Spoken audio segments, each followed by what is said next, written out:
పూర్వం వ్యాఘ్రపాదుడు అనే ముని ఉండేవాడు. ఆయన కుమారుడు ఉపమన్యువు. ఉపమన్యుడు కూడా చిన్నప్పుడే శివ సాక్షాత్కారం పొందాడు. అదెలాగో చెప్తాను వినండి.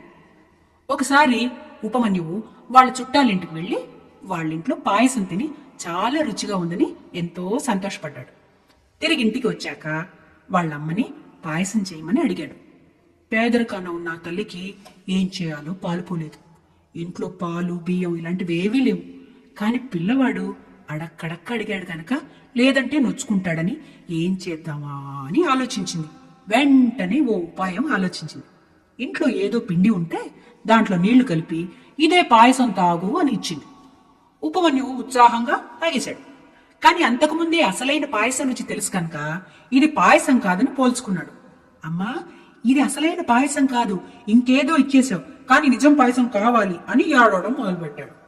ఆ తల్లి ఉపమన్యువుని ఒళ్ళో కూర్చోబెట్టుకుని ఓదార్చి, నాయనా, మనకంత సంపద లేదురా, అందుకే పాయసం ఇవ్వలేకపోయాను అని నచ్చజెప్పింది.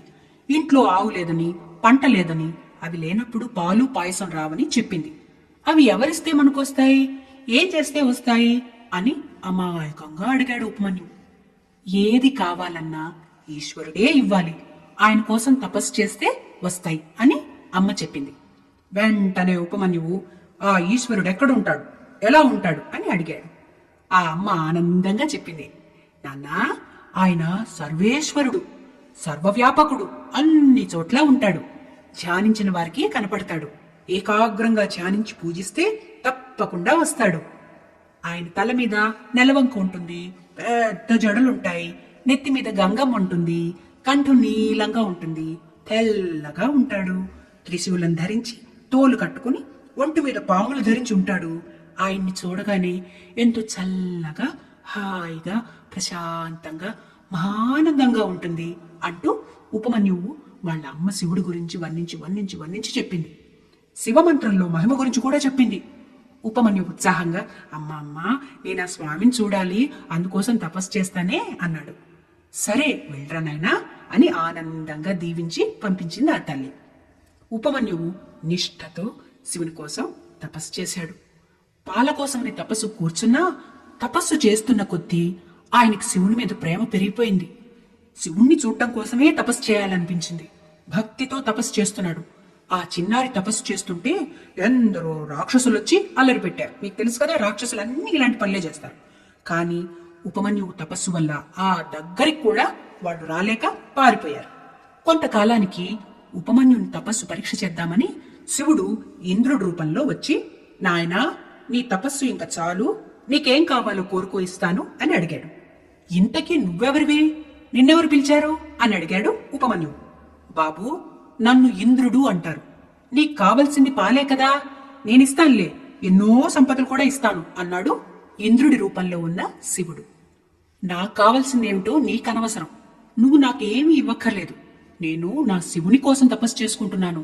ఆయన వచ్చి ఇస్తేనే ఏదైనా తీసుకుంటాను, నువ్వు వెళ్ళొచ్చు అని మళ్లీ తపస్సు చేయని ఆరంభించాడు ఉపమన్యువు. కాని ఇంద్రుడి వేషంలో ఉన్న శివుడు ఊరుకోక, ఆ శివుడు అంత తొందరగా రాడయ్యా, చిన్నపిల్లవాడివి, ఎందుకంత కష్టపడతావు, లే, నీకేం కావాలో నేను ఇస్తాను అని మళ్లీ అన్నాడు. దాంతో ఉపమన్యువుకి కోపం వచ్చేసింది. చెప్తుంటే నీకు కాదు, తొందరగా ఇక్కడి నుంచి వెళ్ళు, నా కాలం ఎందుకు వృధా చేస్తావు, శివుడు ఎప్పుడొస్తే అప్పుడు రాని, అంతవరకు తపస్సు ఆపను, నేను ఆయన్ని చూడాలి అంతే అని మళ్లీ ధ్యానంలోకి వెళ్ళిపోయాడు. ఆ పట్టుదలకి శివుడు చాలా సంతోషించాడు. వెంటనే తన నిజ రూపంతో దర్శనమిచ్చాడు. ఇంకా ఉపమన్యువు ఆనందం అంతా ఇంతా కాదు, ఎంతో సంబరపడిపోయాడు. ఆనందంతో కళ్ళెళ్ళొచ్చేశాయి. చిందులు వేశాడు. గొంతెత్తి శంభో శంకర సదాశివ అని స్తోత్రం చేశాడు. జయశంకర పార్వతీపతే మృడ శంభో శశిఖండ మండన మదనాంతక భక్తవత్సల ప్రియ కైలాస దయా సుధాంబుధే అంటూ ఇలా స్తోత్రం చేశాడు. శివుడు ఉపమన్యువుని దగ్గరికి తీసుకుని, నాయనా, ఏం కావాలి అని అడిగితే, నాకు నువ్వే కావాలి అని అన్నాడు ఉపమన్యువు. శివుడు చిన్న నవ్వు నవ్వి, ఎప్పుడు నీ మనసులోనే ఉంటాను, నీ భక్తిలోనే ఉంటాను. నువ్వు పాల కోసం అని ముందు వచ్చావు కనుక నీకు అమృతంలాంటి పాలిస్తాను. నువ్వెప్పుడు కావాలంటే అప్పుడు క్షీర సముద్రమే నీ ముందు వస్తుంది అన్నాడు. వెంటనే శివుడు పార్వతీదేవితో చెప్పాడు. పార్వతీదేవి ప్రత్యక్షమై ఉపమన్యువుని లాలించి ఒక